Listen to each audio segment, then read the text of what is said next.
And I call the member for Bass. Thank you, Deputy Speaker. This week we saw the release of a report from Deloitte Access Economics that found that lifting the rate of Newstart by $75 per week would help boost the economy, particularly in regional Australia.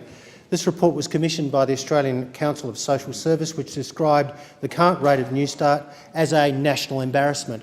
I agree. Australia's social safety net should allow people to put a roof over their head and food on their table. Unfortunately for recipients of Newstart, this is not the case. Newstart has not increased in real terms in 24 years, but the costs of essentials, everyday essentials, has drastically increased. Deputy Speaker, just this morning I was contacted by one of my constituents, Brad, asking for actions in regards to the current rate of Newstart. Brad is studying to become a teacher's aide. He's also required to look for a certain amount of jobs every week and attend weekly meetings with his employment service provider.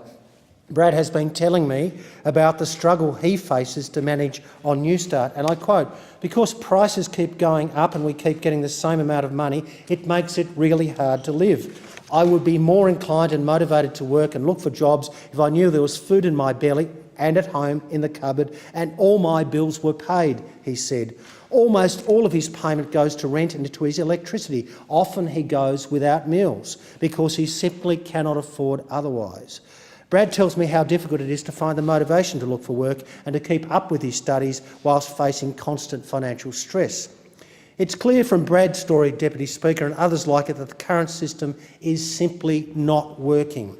It's time for a major overhaul in the way employment services are delivered in Australia and a serious review into unemployment payments.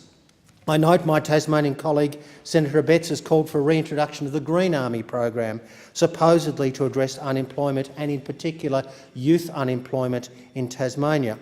I would argue that programs like this do nothing to help people like Brad who need support while studying and or looking for work, but rather only serve to further entrench poverty through cheap labour schemes. Brad's power, his food or rent will not be paid for by participation in a Green Army scheme. We need new solutions to providing meaningful work and assistance to Australians in need of a job. This is why Labor has committed to a root and branch review of Australia's welfare payments if elected. A real increase in these payments and addressing poverty traps created by complex legislation cannot be delivered from opposition. Australians should be able to rely on our social safety net if and when they need it, not having to make the decision between putting food on the table or a roof over their head. We hear talks from the other side about people who are lifters or leaners. People like Brad are lifters. They're studying to get themselves ahead. They need our support and assistance. Order. The member